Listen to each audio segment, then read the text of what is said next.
¿Te acuerdas cuando los presidentes de los principales bancos centrales dijeron hace unos meses, solo unos meses, que la inflación sería transitoria? ¿Te acuerdas que la inflación ya estaba en máximos de 3 décadas antes de que estallara el conflicto de Ucrania? ¿Te acuerdas cuando todos ellos negaban que hubiera riesgo de estanflación, estancamiento de la economía con precios altos, porque el mundo crecía de un modo robusto, decían? ¿Te acuerdas de alguna de las proyecciones que el Fondo Monetario Internacional, el Banco Mundial, los gobiernos, el Banco Central Europeo y el Sun Sun Corda hicieron hace un tiempo y que continuamente deshacen y revisan a la baja? ¿Te acuerdas? Es importante recordarlo porque eso demuestra en realidad en manos de quienes estamos y de lo importante que es que nos formemos, atendamos con cierta lógica lo que pasa alrededor, nos fijemos en nuestro entorno y comparemos opiniones no interesadas. La inflación era coyuntural antes de la guerra, la economía no crecía, rebotaba y las previsiones son ecuaciones asépticas que hacen toda esta gente después de tomarse algo fuerte. Quédate hasta el final que he preparado un vídeo que no solo habla de inflación, tipos y primas de riesgo, te voy a hablar de cómo el sector financiero es cómplice de la reducción de la clase media a medida que les impone modelos de deuda y dependencia, de cómo los gobiernos y bancos centrales conviven con eso y cómo el sistema no puede detenerlo si no es con una crisis periódica. Por eso, ahora, dale al like, suscríbete, que casi somos 300.000, y comenta para que podamos debatir. Tras todo eso, sigues viendo el vídeo, que hoy también te interesa.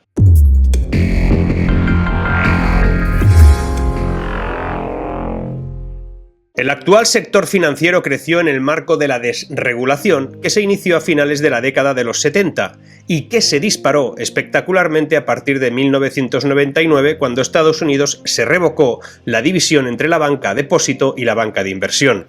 En su origen, esta separación fue introducida por la administración Roosevelt en respuesta al desplome de Wall Street en el 29, que a su vez fue consecuencia de la especulación y la proliferación frenética de la deuda. Atento a las cifras que son la clave. Una especulación masiva precedió a la crisis de 2008, pues en septiembre de ese año el valor nominal de los productos financieros alcanzaba los 640 billones de dólares, 14 veces el PIB de todo el planeta. Si comparamos los movimientos financieros especulativos con los pagos por bienes y servicios, veríamos que en el 2010 el volumen de negocio de las operaciones financieras internacionales alcanzaba los 4 billones de dólares al día, sin incluir derivados. Por el contrario, el valor total de los bienes y servicios transfronterizos sumaba solo el 2% de esa facturación. Es decir, si las transacciones que nos utilizan para pagar bienes y servicios son especulativas, aquellas operaciones llevaron al colapso de los países del mundo que se vieron implicados. Una de las consecuencias de esa evolución fue que gran parte del crecimiento económico fue a parar a solo unos pocos, y ahí la conducta del sector financiero evidenció un cortoplacismo catastrófico. Con la baja proporción de reservas en relación a los préstamos otorgados, el mundo se encaminó entonces a una crisis financiera y se encamina ahora a una crisis de deuda, que aunque se suban tipos, no va a menguar. De hecho, la va a empeorar. Tenemos un sistema que genera excedentes de dinero que produce numerosos beneficios financieros pero muy pocos sociales. Lo paradójico es que al mismo tiempo falta dinero para estas mismas inversiones sociales. Algo falla. Y ahora estamos en una situación curiosa. La inflación es como la de 1970 y algo, las burbujas como las de 2000 o 2008, los shocks de oferta del 45, ¿qué pasa? ¿Por qué la subida de tipos puede ser un error o todo lo contrario? Pues veamos. Lo grave no es la inflación. Lo jodido es que la batalla contra la inflación la van a liderar con sus decisiones los mismos que la negaban, desconocían y desestimaban sus efectos. Ahora estos son los que dicen que van a sacarnos del barro. De sus decisiones depende la economía macro, de las tuyas depende tu economía. Esta es la clave y debes de entenderlo. Si la inflación permanece elevada, las tasas subirán, los créditos se van a encarecer y la economía entrará en recesión. Echarán el freno de mano a la producción, porque así lo harán más difícil todo. Nos quedaría la opción de que, por el contrario, si la inflación da un respiro a la economía, atendiendo a una ecuación interanual, se podría evitar otra gran crisis. Pero eso afecta de momento ya al Euribor, y el Euribor es la tasa de interés a la que se prestan los bancos de la eurozona entre sí, del mismo modo que las personas, las empresas o los estados que piden prestado a los bancos también se piden prestado entre ellos. Y el Euribor es un indicador fundamental, pues muchos préstamos en Europa están referenciados a esa tasa. Mientras esa tasa está en negativo, los préstamos que dependen de ella pues van muy bien. Pero el Euribor no es una entidad estática, sino que varía. El Euribor se ha puesto en 12 meses al nivel máximo desde hace 8 años, y esto afecta al consumo. Implica, ya que el consumo caerá básicamente porque las familias que tengan la hipoteca tipo variable van a tener pagos mensuales mucho más grandes que hace un año. De ahí que el gasto doméstico esté cayendo o no crezca al ritmo que lo hace el empleo o el PIB, algo que, como sabemos, es muy revisable, ya que en lugar de empleo habría que hablar de horas trabajadas y productividad, y en lugar de PIB nominal deberíamos de revisar cómo influye la inflación a esa producción bruta, pero eso es otro tema. Y sabes, porque lo digo algunas veces, que tengo claro que el gobierno de tu país, sea España o cualquier otro, no es el máximo responsable de lo que está pasando. Obvio, de lo que es responsable es de las medidas que toma para afrontarlo, de cómo hipoteca el futuro o de cómo atiende el contexto o no lo hace. El de mi país parece no entenderlo, no entender la deriva que el mundo está tomando y solo habla de manera epidérmica y lista la guerra, la postpandemia, los meteoritos que puedan caer, pero el problema es que no perciben o no se perciben acciones reales para abordar la que se nos viene encima. Pues veamos el contexto. En Estados Unidos, la decisión de subir los tipos de interés supone la medida más agresiva desde el año 2000. Si la Reserva Federal vuelve a subir tipos, va a repetir un patrón que no se veía desde 1994, los momentos previos a la burbuja.com. En Europa, en su último comunicado, la señora Lagarde, presidenta del Banco Central Europeo, decidió por fin comunicar que iban a actuar y que de esa manera, como ya sabemos, se plantea una subida de tipos de referencia en un 0,25 en julio, algo más en septiembre, a la vez que reducen los estímulos monetarios. Pero aquí Europa vuelve a ser una especie de caricatura porque, a pesar de todo eso, mantienen la prórroga al incumplimiento de las reglas fiscales, como te conté aquí. En Latinoamérica, el Economist publicó un informe sobre la situación económica de toda Hispanoamérica, Latinoamérica en su conjunto, un informe que tenía en cuenta las principales variables macroeconómicas como la inflación, la deuda pública, y que destacaba que los países que más iban a sufrir son El Salvador, República Dominicana, Nicaragua, Costa Rica y Panamá. Aseguraba que se va a complicar mucho en la gestión pública de las finanzas de esos países, especialmente de esos países, pero que iba a afectar a todos en general. Y por si fuera poco, todo lo que tiene que ver con la tecnología empieza a temblar. En todo el mundo empiezan a acumularse concursos de acreedores, los cierres y las cancelaciones de rondas de inversión. El Nasdaq, el índice tecnológico más importante del mundo, lleva un 24% de rentabilidad anualizada desde hace 13 años. Es decir, un inversor que hubiera invertido $10.000 en 2009, ahora tendría $160.000. Pero resulta que ahora un 30% de todos sus valores han caído más de un 70% en un año. Pero volvamos al tema de los tipos de interés. Fue en junio de 2008 cuando el entonces presidente del Banco Central Europeo, Jean-Claude Trichet, subió los tipos de interés. Este era un tipo curioso. Dependiendo de si llevaba los gemelos de los puños de la camisa o no, se sabía antes de que abriera la boca si iba a subir los tipos de interés o no. Con eso te lo digo todo. Pero bueno, la decisión de Trichet vino porque la inflación estaba alcanzando cotas históricas en Europa. 3 meses después quebró Lehman Brothers y el mundo empezó a derrumbarse. Lo que entonces se supo es que la subida descontrolada de precios no venía de un consumo enloquecido, sino de una alza de costes de un petróleo que estaba a $140 el barril.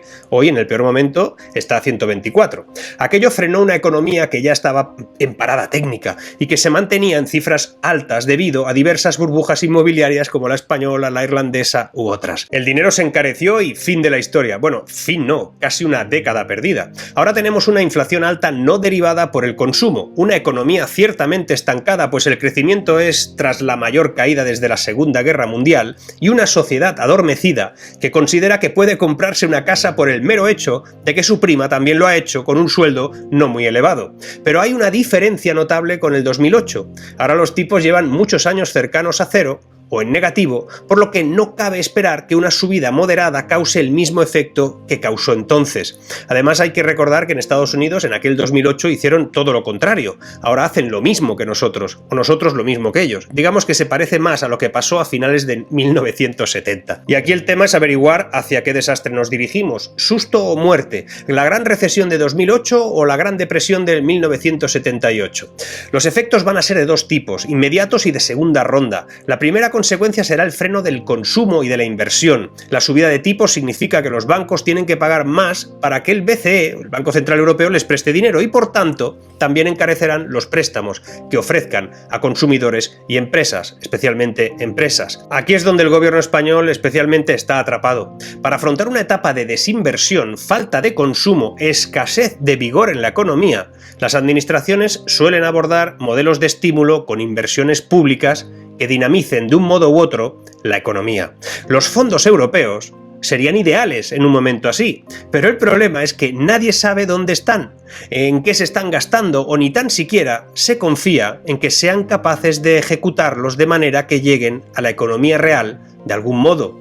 Y aquí aparece un problema añadido para un mercado que tiene un 20% de economía sumergida, el riesgo de morosidad.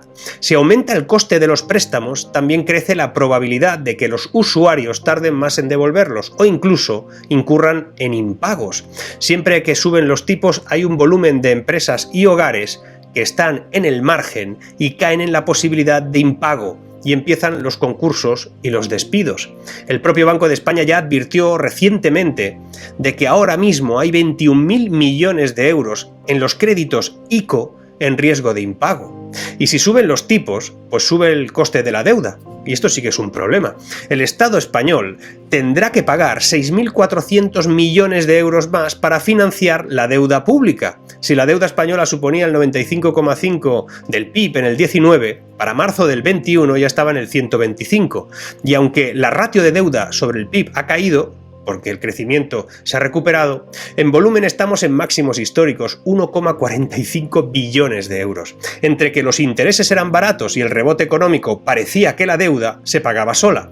Pero una subida de tipos elimina esa tendencia. A partir de ahora, el Estado seguirá emitiendo deuda como ha garantizado y como le permite Europa, pero los intereses que pague cuando devuelva lo prestado van a ser mucho mayores. El aumento del coste de la deuda pública, se va a ir transmitiendo hacia el conjunto de la deuda. En 2023 van a ser más de 6.500 millones, probablemente en intereses nuevos. Pero como todo, en este y otros gobiernos, el de antes también, o sea, no es exclusivo de este, quien se va a comer el marrón serán los que vengan después, los que tengan que subir impuestos, reducir servicios, eliminar inversiones y bajarse del tren del futuro.